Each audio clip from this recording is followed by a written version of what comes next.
Hindi niya iyon pinansin pa at pinaandar na lamang ang makina ng sasakyan niya at saka umalis sa bakuran ng mga Alonso. Gigil na gigil si Shane habang nagtitimpla ng kape. Naiinis siya sa antipatikong yun. Akala mo kung sino? Ngayon niya na-realize na hindi pala lahat ng gwapo maganda ang ugali. Parehas sila ni Henry, ang ex niyang manluloko. Napansin ni Lola Minda ang ginagawa ko. Mababasag ang tasa apo, saway nito. Kasi Lola Minda, akala ko mabait si Rosel. Yung mayamang balo dyan sa kabila, pero hindi pala. Humila ito ng bangko at umupo sa tabi niya. Hindi ka dapat nakikipaglapit sa taong iyon, apo. Mapanganib siya. Tuso sa negosyo at hindi mo magugustuhan ang ugali niya. Tumingin siya rito. Hindi na talaga Lola. Tumawag nga ho pala sa akin ang principal ng Magsaysay Elementary School. Ang sabi, tanggap ako. Magtuturo na ako this coming school year. Excited na ako, Lola. Masayang tumango ito ngunit napawi rin ang kalaunan. Pumayag ba ang mga magulang mo? Tiyak hindi sila papayag dito ka manirahan kasama ko. Malungkot nitong sinambit. Hinawakan ni Shane ang kamay ng kanyang Lola Minda. Hindi ako aalis sa inyong tabi, Lola. Malaki na ako. Ako na ang masusunod sa mga gusto kong gawin sa buhay ko. Ayokong matali sa buhay na hindi ko gusto, Lola. Tama, apo. Ano man ang mga desisyon mo, nandito lang si Lola para sa'yo. Apo, bakit nga ba nagpunta si Rosel dito? Tungkol sa mga mangga, Lola? Tumango-tango ito. Sasabihin ko na lang ang mga trabahador bukas tungkol dyan. Kumuha ito ng malamig na tubig sa refrigerator bago umalis. Nagpaalam na ito kay Shane dahil napagod ito sa biyahe. Hindi kasi siya sumama rito dahil nagpunta siya ng paaralan matapos puntahan si Rosel kaninang umaga.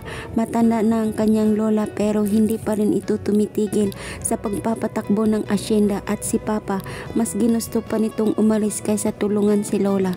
Mabuti na lamang may mga tauhan si Lola Minda na tapat sa kanya tulad ni Edward, ang binatang nakilala niya kanina sa paglalakad. Mas mabait itong tingnan ka sa kay Rosel.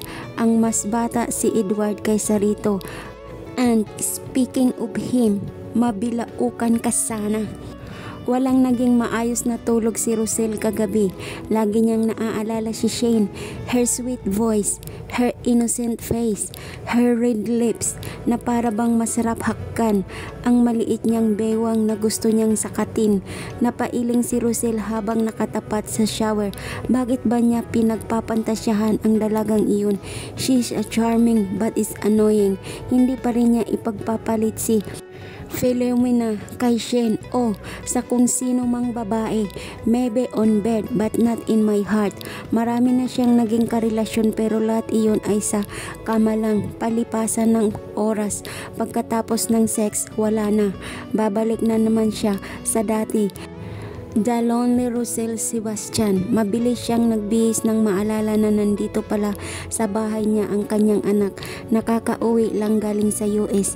Inahatid siya nito ng kanyang mga biyanan. Maayos pa rin naman ang samahan ng kanyang pamilya at sa pamilya ni Philomena at hindi nagbago iyon gaya ng pangako niya sa kanyang anak.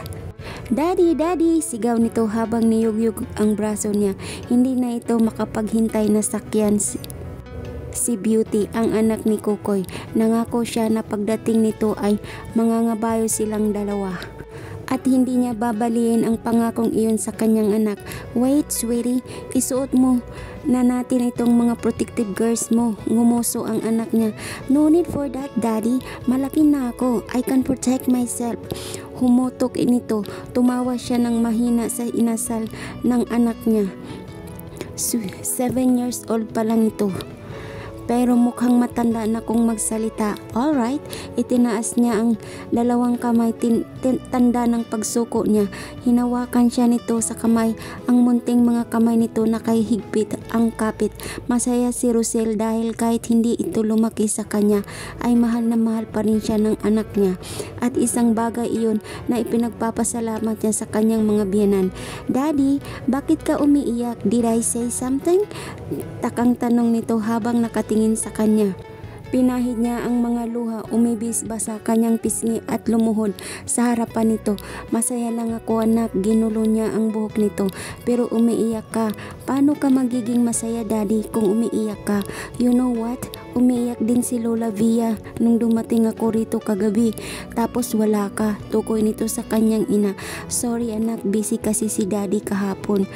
Inasikaso ko yung mga business natin. Ngumuso ito ulit. I love you so much anak. Magkahawak kamay silang nagtungo sa kwadra ni Beauty, isang puting kabayo na 2 taon gulang pa lamang, ngunit napakalusog at sobrang bibo. Yay! Hello Beauty! My name is Feya, Alice Sebastian. Pagpapakilala ng anak niya habang hinahaplos nito ang buhok ni Beauty. Binuhat niya ito at isinakay sa kabayo habang nakaalalay siya sa likuran ng anak niya. Nakayakap si Feya sa liig ni Beauty. Bata pa lamang ang anak niya pero kinakikitaan na niya ito ng pagmamahal sa mga hayop. Naglalakad si Shane patungo sa bundok pagkatapos niyang puntahan ang eskwelahan na pagtuturuan niya sa darating na pasukan. Gaya ng dati ay nasa bag niya ang kamera at isinabit niya yun sa liig niya. Napakatahimik ng paligid, tila isang paraiso. Inalagay niya sa kanyang bag ang folder na hawak niya at saka umupo sa ilalim ng punong mangga na mababa lamang ngunit maraming mga sanga at mayayabong ang mga dahon. Pumikit siya at inaalala ang mga taong iniwan niya sa Maynila, ang mga kaibigan niya, ang mga magulang niya at si Henry. Hindi pa rin niya ito maalis sa isipan niya, siguro dahil hindi niya talaga magawang kalimutan ito kahit palabi siyang nitong sinasaktan sa pag-iisip ng kung ano-ano ay hindi niya namalayan ang kanyang sarili na nakatulog na. Anong nangyari ma? Bakit nandito ako sa ospital? Umiiyak na tanong niya habang hawak ang kamay nito. Masakit ang ulo niya at ang mga binti. At ang mga binti niya ay hindi niya maigalaw, parang walang maramdaman ang kalahati ng katawan niya. Anak, wala kang kasalanan sa nangyari. Humahagulhol si mama habang nagsasalita sa tabi niya. Wala siyang maalala sa nangyari, wala kahit isa. Pero may naririnig siya ng mga iyak, sigaw at tunog ng ambulansya. May isang babaeng sugatan. Kasalanan mo ang lahat, sigaw ng lalaki habang nakaduro sa kanya ang isang lalaki. Nagising siya na may luha sa kanyang mga mata. Hindi niya maintindihan ang panaginip na yan. Palagi siyang nananaginip ng ganun simula nung 14 na taon gulang pa lamang siya. Laging umiiwas ang mga magulang niya na pag-uusapan ang bagay na iyon dahil makakasama raw sa kanya. Ngunit habang naghihilom ang mga sugat na natamo niya sa aksidente ay pakiramdam niya na dudurog ang puso niya. Parang piniga ito at hindi niya alam kung bakit. Kaya siguro palagi siyang dinadalaw ng panaginip na iyon, panaginip na sa tingin niya ay totoo. Pinahid niya ang luha at tumingin sa malayo. Ano ba talagang nangyari sa akin noon? Tanong niya sa sarili. Habang nakatingin sa kalagitnaan, napansin ni Rosel ang isang babae na nakaupo sa ilalim ng puno.